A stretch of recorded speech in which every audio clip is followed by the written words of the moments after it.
Now I want to actually draw a link up line, okay, to why they say that ascending microorganisms from the vagina can actually go and cause infections in the uterus. That's from the vagina and cervix. You have microorganisms there. They can ascend up and cause infections. Now these infections can be in a normal girl, alright, causing endometritis, all those inflammatory conditions, salpingitis, and the rest of them. It could also be in a pregnant woman where the ascending infections go to cause chorioamnionitis, which is an emergency. Everybody knows that, okay? So let's quickly talk about this and talk about common microorganisms that when they ascend, there's issues on ground.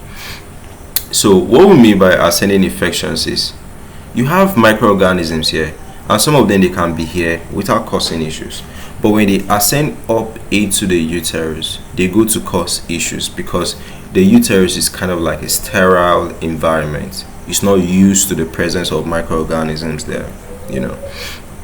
So they can actually ascend from the vagina and cervix into the upper genital tract.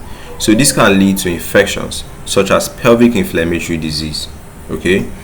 So what's the pathway of the ascending infection? So entry point, they usually sometimes is sexually transmitted, okay, because of the activity of sex, okay, it's transmitted. So examples of microorganisms, you can have Chlamydia, trachomatis, you can have Neisseria, gonorrhoeae. All right, sometimes it's cervical invasion. So these pathogens, okay, that's like the next thing they do when they get in, okay? So these pathogens, they colonize the cervix. They can cause inflammation of the cervix. That's cervicitis. That's when you have all those trachomatis, cervicitis, different types of cervicitis. So uterine spread, they now start ascending into the uterus. They can now go to the fallopian tubes and the ovaries. Are you seeing it? We've been talking about this pathway, okay? They go into the fallopian tube, they go into the ovaries. Then sometimes they can even go up to your stomach, okay? That's in severe cases. So when they go to the fallopian tube, they cause what? Inflammation of the fallopian tube, which is salpingitis, okay? Then they can also form abscesses in the ovaries, okay? That's tubo-ovarian abscess.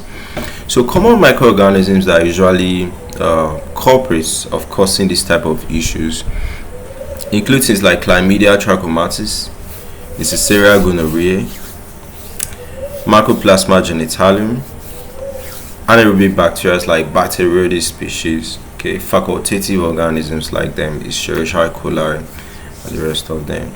So what will actually make it easier for you to having these issues is if you have a lot of sexual partners, okay, if you have unprotected sex, if you have histories of sexually transmitted infections, then if you have had a recent surgery or procedure in your reproductive system, it might have caused some 1 or 2 wounds that it will now make it easier for those microorganisms to now get into your bloodstream, okay? Then it mostly occurs in young people.